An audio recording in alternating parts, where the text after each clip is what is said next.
Well, thank you, Moby. You may have a little competition because somebody just told me a little while ago I had a face for radio. Now, I've been wanting to do this for years. Yeah, baby.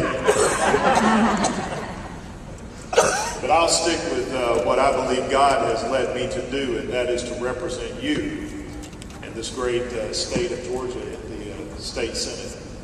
But I want to share with you just a little bit, not as a senator, but as a historian, as one who has a nonprofit ministry whose primary goal is to reunite Americans with the true heritage of our nation. Not that diluted heritage that many are professing today.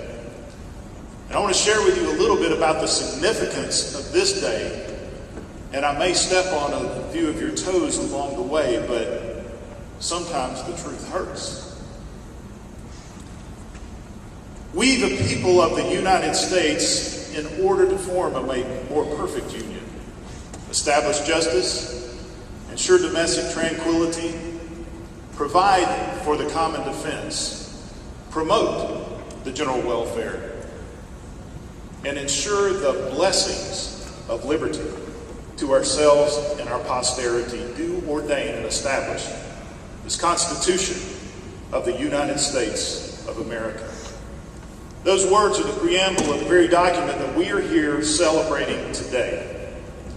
And it's very appropriate and fitting that we do so, and also recognize those 55 men who suffered through the stifling summer heat of Philadelphia as tempers flared because of the intense debates that they were engaged in because of the important work that they had to do. But for us to give credit to these 55 men that they established this government, or if we were to even give credit to the document that they established or that they proposed as the establishment of our government, would fly in the face of the spirit of the very document that they were proposing. In fact, if those founding fathers were to come back today and see that maybe some of us were crediting September 7th, 1787 as the establishment of our form of government, or crediting these men as those that established the government, they would be offended and they would be quickly to rebuke us. People such as Franklin, Madison, Hamilton, Dayton, and Washington, because they understood something that we have forgotten.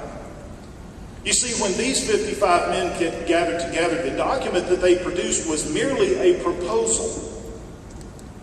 It was the framework of a government whose primary responsibility was to preserve the rights that God had given all Americans.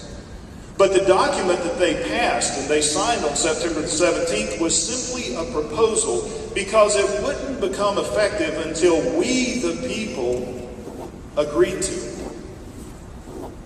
You see, the actual establishment of this document, the Constitution, happened on June the 21st, 1788, when the people, we the people of the state of New Hampshire, ratified the document as the ninth state to ratify the document, saying, this will be our Constitution. It becomes a little simpler and a little more clear if we look at the preamble and we take a little bit of the middle stuff out.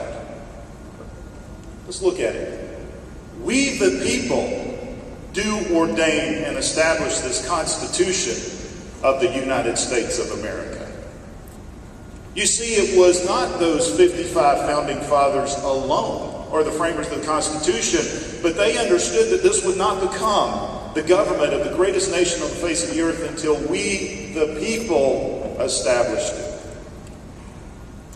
But those things that we eliminated in the middle, they're very important, and we do need to look at those.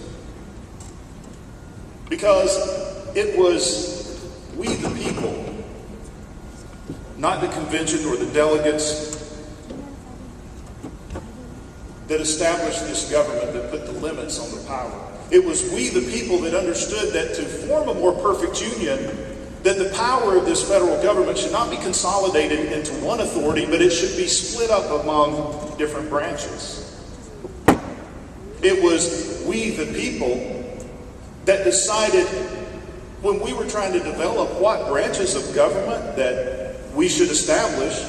We went to the Bible in the book of Jeremiah in the Old Testament, in chapter 33, where the Bible says, "The Lord is my judge," the judicial branch. "The Lord is my lawgiver," the legislative branch. "And the Lord is my king," the executive branch.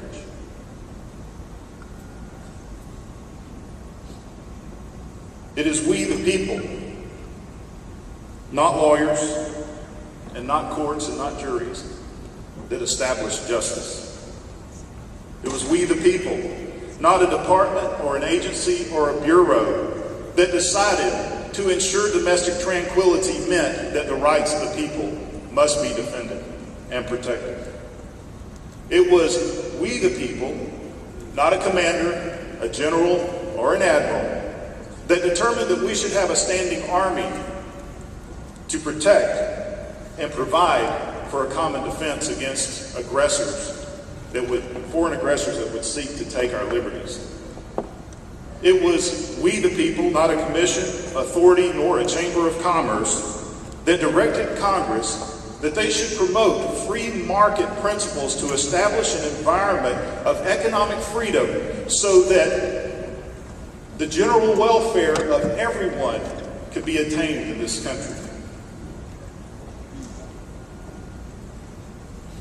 But most importantly, it was we, the people, not a committee, not a convention, nor Congress, that recognized that the sole purpose of this government that was established by this Constitution was to preserve what God had given to every person He created, which was the blessings of liberty.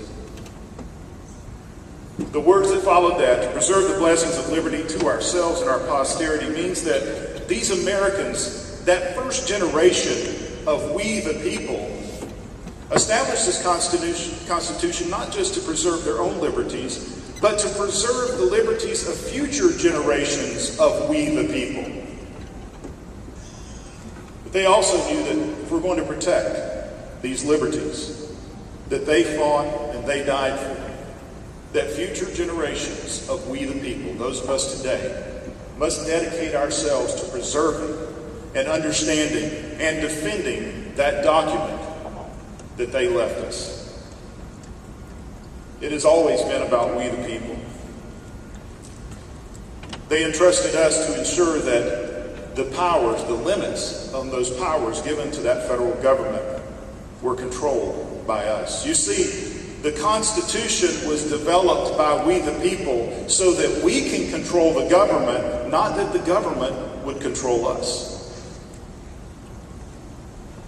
In March 1775, when the British Army decided that they needed to take the weapons from some of the Massachusetts citizens, it was the farmers, it was the planters, it was the people that took up their arms and met them on the road to Lexington and Concord to defend what was their property, and sent the redcoats running back to England. A few weeks later, at a place called Bunker Hill, again, it was farmers, trappers, and merchants that took up arms. It was the people that stood against an overwhelming British force.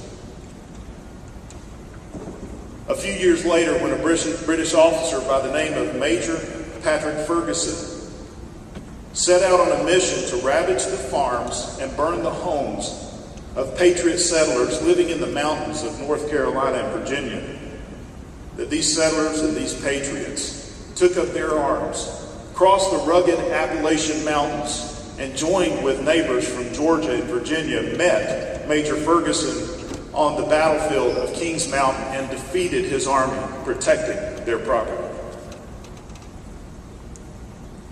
And during the War of Independence for Texas, it wasn't a standing army, but it was 200 ranchers and frontiersmen that gathered together in a small Spanish mission called the Alamo. And these 200 men bravely stood for 13 days against 2,000 of Santa Anna's soldiers. It was we the people. It's been the blood of we the people that has been shed across this land and across the world. It's not bureaucrats or politicians that have shed their blood to preserve these liberties that are protected by this Constitution. The voices of these patriots are calling out to us today, that we the people of this generation, that it is our duty to restore those liberties that have slowly been taken away from us because we have been asleep at the wheel. As we fight to restore our nation, we have to be reminded that it is our government. It was established by we the people, and the government has to answer to us. You have to understand that you and I are we the people, even today. And we must resolve that we the people will remove from office any elected official who willingly or through ignorance violates any portion of this document.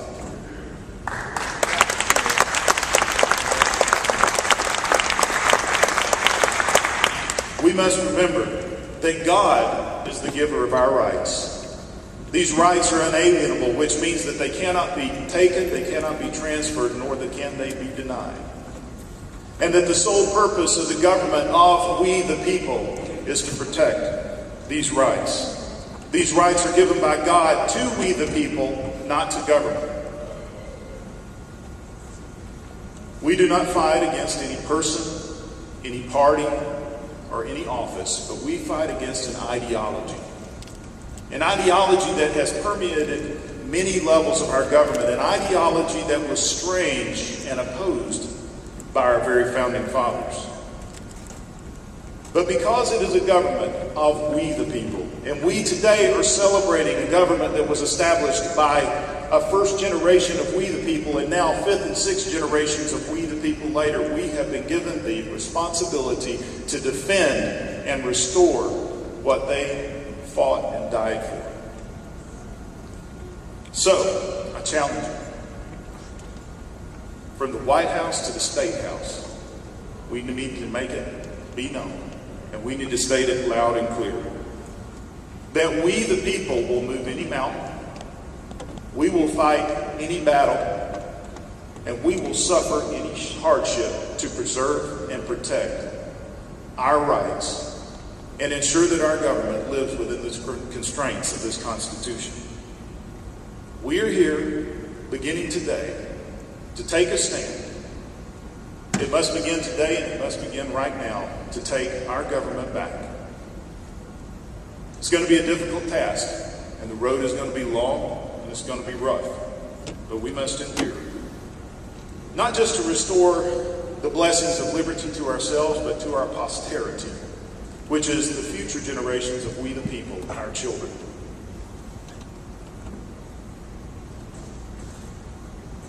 It is the least that we can pass on as a heritage to our children. God bless you. God bless America. But may God have mercy on those who dare to take away our liberty. Thank you.